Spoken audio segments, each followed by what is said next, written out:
alunos do curso de formação de obreiro do nível médio, graça e paz da parte de Deus, nosso Pai, nosso Senhor e Salvador Jesus Cristo, eu quero trazer aqui para vocês uma aula a respeito da unção, dons e ministérios.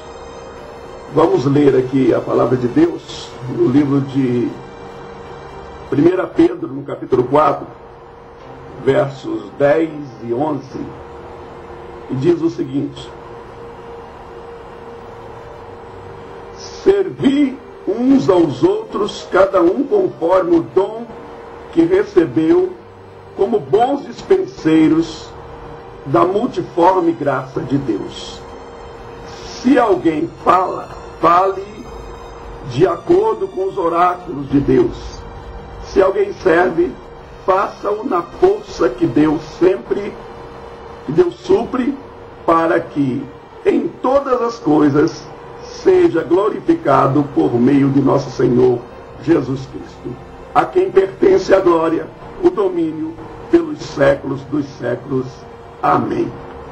Glória seja dado o nome do Senhor. O texto base da nossa aula será em 1 Pedro 4, 10, 11, Romanos 12, 1 Coríntios de 12, capítulo 12, 1 a 11 e 28 a 30.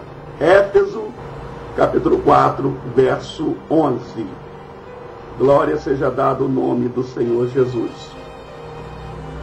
O objetivo desta aula é esclarecer os irmãos sobre a necessidade de organizarmos a nossa vida dentro dos padrões espirituais, unção, dons e ministério que nos foram otorgados por Deus, para que sejamos, ao fim, uma igreja com diversidade de dons e ministério, em harmonia com o caráter perfeito de Deus. Lembrando aos amados irmãos que não buscamos uma igreja perfeita. Isso vai ser só no céu. Buscamos sim uma igreja completa, como foi a igreja primitiva, a igreja dos apóstolos. A maioria dos cristãos pentecostais são caracterizados pelos dons, principalmente de profecias e curas, sonhos e visões, porém deficientes em tratamento e cura da alma, chamada cura interior, e na área de adoração e louvor, e muitas vezes equivocados, incompletos em libertação, desprezando ainda a questão familiar, a qual muitos não dão a devida importância. Tem muita gente que é uma bênção na igreja, mas é uma treva em seu lar. Isso está errado, porque a igreja começa em sua casa. Esses são os cristãos pentecostais, que normalmente procedem dessa forma. Existem também os cristãos tradicionais. Os cristãos tradicionais, eles são organizados, estudiosos, alicerçados e fundamentados na palavra, na área musical. Eles têm grande experiência, cuidado familiar e doutrinário, missões transculturais, etc. Porém, são deficientes nos carismas espirituais, quer dizer, não aceitam os dons espirituais. No evangelho de massa, na libertação, na oração, na intercessão regular, e sem experiência também na área profética. Então, vocês veem que o pentecostal, ele tem tudo, mas falta alguma coisa. Os tradicionais também têm tudo, algumas coisas, mas faltam as outras. Ninguém é completo, a igreja só vai ser completa lá no céu. E, em terceiro lugar, nós temos aí os neopentecostais, que somos nós, esse povo barulhento. Os neopentecostais são avivados adoradores, evangelistas, possuem os dons excepcionais de libertação, sinais e prodígios, têm visões de crescimento e prosperidade. Porém, a deficiência, na maioria das vezes, são desorganizados, sem autoridade na área de cura interior, sem conhecimento profundo da palavra, alicerce doutrinário fraco, descuidados com o bem-estar material da família e necessitando de um melhor conhecimento e aplicação dos dons espirituais. Essas são as três classes de crentes: os pentecostais, os tradicionais e os neopentecostais, que está agora dominando praticamente este país. Eu quero vos falar a respeito de dons, de unção, dons e ministério. Primeiramente, vou falar sobre unção. O que é unção? Unção é um ato de ungir. Se você abrir a sua Bíblia lá em Êxodo, capítulo 25, no verso 6, você vai ver que unção é derramamento de um óleo sobre uma pessoa.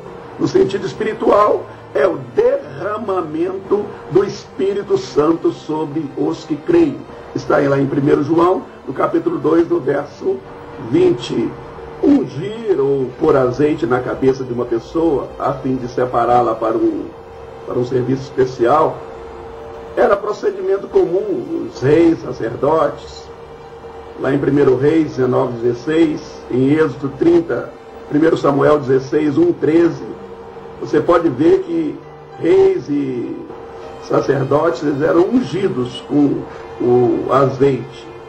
Tanto Cristo, esse nome grego, ou Messias no hebraico, querem dizer, esses dois nomes, duas palavras, querem dizer ungido. Um dos títulos de Jesus, né? Este ato de ungir as pessoas era um ato de fé, pois até os dias de hoje, o óleo ou azeite é usado muitas vezes e em muitas igrejas com a finalidade de proporcionar uma bênção espiritual na vida da pessoa, seja ela uma cura, uma libertação, uma devoção, uma unção. Bem, a unção todo mundo sabe o que é. Agora vamos aos dons. Esta palavra dom, que quer dizer carisma ou charisma, é escrito com CH no original, viu, irmão? Charisma, carisma, que significa graça, dádiva ou favor. Dom espiritual, é bom que os irmãos saibam que é um atributo especial de Deus, dado pelo Espírito Santo a cada membro do corpo de Cristo, com a graça divina, para ser usado dentro do contexto do corpo. O dom espiritual é dado de acordo com a graça divina. O termo grego comum para indicar os dons espirituais é exatamente carisma, no singular, carismata, ou no singular, carisma, que deriva da palavra charis, que significa graça. Por conseguinte, há uma bem próxima relação entre os dons espirituais e a graça de Deus. Em 1 Coríntios 12, verso 1, lemos, abro aspas, a respeito dos dons espirituais, onde a palavra grega pneumáticos significa mais literalmente coisas espirituais ou simplesmente espirituais. Porém, no resto desse mesmo capítulo, quando o assunto é elaborado por Paulo, a palavra carismata é usada 5 vezes. Então, dom é a mesma coisa que carisma, carismata, carisma, caris, né? Que a gente fala charis aqui. O crente que desejar realizar a vontade de Deus, mas que não saiba como fazê-lo, ou como funcionar no corpo de Cristo, precisa dar toda a prioridade à descoberta dos seus dons espirituais.